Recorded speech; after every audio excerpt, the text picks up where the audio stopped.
पंजाब के हिंसक किसानों ने 3 महीनों से दिल्ली और आसपास के इलाकों को बंधक बनाया हुआ है, लेकिन देश के विकास में यहाँ के लोगों का योगदान कुछ खास नहीं है।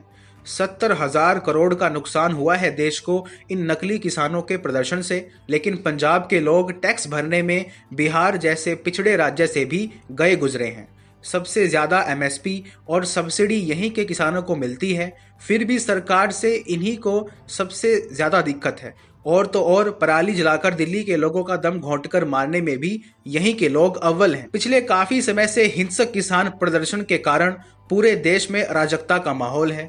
इस पूरे प्रदर्शन के केंद्र में पंजाब के किसान हैं, जो करीब 3 महीनों से सिंघू बॉर्डर पर चक्का जाम किए बैठे हैं। कुछ जगहों पर इस प्रदर्शन को हरियाणा के किसानों से भी समर्थन मिल रहा है, लेकिन मुख्यतः इसे पंजाबी किसानों द्वारा ही आगे बढ़ाया गया है। पंजाब के किसान हरियाणा दिल्ली बॉर्डर पर बैठकर और लाल किले पर कब्जा जमाकर देश का नाम पूरे विश्व में बदनाम कर रहे हैं। इन किसानों की वजह से अब तक देश को करीब 70,000 करोड़ से अधिक का नुकसान हो चुका है, लेकिन आज यह भी देख लेते हैं कि देश को इतना बड़ा नुकसान पहुंचा रहे पंजाब के किसानों का देश के विकास में योगदान क्या है। केंद्र सरकार द्वारा शुरू से ही बड़े लाड प्यार से पाले गए इन किसानों की आदत अब इतनी बिगड़ चुकी है कि इनके लिए सरकार के खिलाफ उग्र प्रदर्शन करना एक मनोरंजन का साधन बन गया है। आज इन उग्र किसानों को उनकी जगह दिखाने का दिन है। देश में ड्रग कारोबार का केंद्र बन चुके पंजाब की अर्थव्यवस्था हरियाणा की तरह ही कृषि पर ही आधारित है।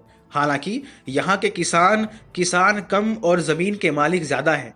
आसान भाषा में कहें तो पंजाब के किसानों का खेती से जुड़ाव लगातार कम होता जा रहा है, क्योंकि इस राज्य में खेती से जुड़ा अधिकतर काम बिहार और उत्तर प्रदेश जैसे राज्यों से आने वाले मजदूरों द्वारा ही किया जाता है। इंडिया स्पेंड की एक रिपोर्ट के मुताबिक पंजाब के क्षेत्रीय मजदूर तो खेतों में सिर्फ 20% काम ही करते हैं, बाकी का 80% काम बाहर से आए मजदूरों द्वारा ही किया जाता है। पिछले साल कोरोना के कारण जब बिहार और यूपी के अधिकतर मजदूर वापस अपने घर को लौट गए थे, तो पंजाब के किसानों के हाथ पैर फूल गए थे।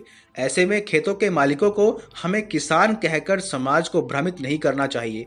इन लोगों के मुद्दे देश के बाकी राज्यों के असली किसानों के मुद्दों से एकदम अलग हैं, और इसीलिए इसी राज्य में मोदी विरोधी प्रदर्शन सबसे ज्यादा उग्र है। खैर, पंजाब के किसानों द्वारा देश को पहुंचाया गया 70,000 करोड़ का नुकसान एक तरफ, इसी पंजाब के लोग देश की अर्थव्यवस्था में अपना योगदान देने में सबसे पीछे हैं। पंजाब और हरियाणा कहने को एक समान राज्य हैं। दोनों राज्यों की आबादी भी लगभग एक समान है और दोनों राज्यों की अर्थव्यवस्था कृषि पर ही आधारित है। हालांकि जब बात टैक्स देने की आती है तो पंजाब के लोग इतने ज्यादा उत्साहित नहीं दिखाई देते। अक्टूबर 2020 में हरियाणा से जहां 5433 करोड़ का जीएसटी प्राप्त हुआ था, तो वहीं पंजाब के लोगों ने सिर्फ 1376 करोड़ के जीएसटी का भुगतान किया। पंजाब को देश के अमीर राज्यों में गिना जाता है, लेकिन गरीब राज्य बिहार ने भी इस दौरान करीब 1100 करोड़ का जीएसटी दिया, पंजाब से थोड़ा ही कम। यानी पंजाब अमीर होकर भी बिहार जितना टैक्स देश को दे रहा है, जो इस राज्य के लिए शर्म की बात है। लेकिन यहाँ के लोगों के नखरे हद से ज्यादा हैं। यहाँ के किसानों को देश का सबसे गैर जिम्मेदार किसान कहा जाए तो भी किसी को आपत्ति नहीं होनी चाहिए। गैर जिम्मेदार इसलिए क्योंकि हर साल पराली जलाने में यहाँ के किसान सभी राज्यों के किसानों को पीछे छोड़ते हैं। टाइम्स ऑफ इंडिया की रिपोर्ट के मुताबिक केंद्र सरकार ने पंजाब को हद से ज्यादा पैसे देकर अपने यहाँ पराली जलाने की घटनाओं को कम करने को कहा, तो पंजाब के किसानों ने पिछले 3 सालों में इन घटनाओं में 15% की बढ़ोतरी दर्ज कर डाली।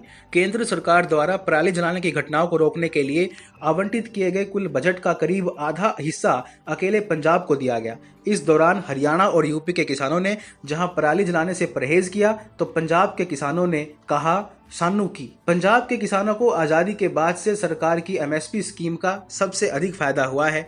केंद्र सरकार इनपुट फ्रंट यानी बीज सब्सिडी, उर्वरक सब्सिडी, रियायती ऋण, बिजली सब्सिडी के साथ साथ आउटपुट फ्रंट यानी एमएसपी, कृषि विपणन में निवेश पर कृषि सब्सिडी देती है। इससे भी महत्वपूर्ण बात यह है कि इनमें से अधिकांश सब्सिडी पंजाब में जाती है। सब्सिडी खाने के मामले में पंजाब सबसे आगे बेशक हो, लेकिन अपनी जिम्मेदारियों का वहन करने और देश के विकास में योगदान देने में इसी पंजाब के लोग सबसे पीछे रह जाते हैं। शायद यही कारण है कि अब अपनी ऐशो आराम की दिनचर्या को खतरे में पाकर पंजाब के किसानों ने दिल्ली में दंगा करने को मनोरंजन का साधन बना लिया है।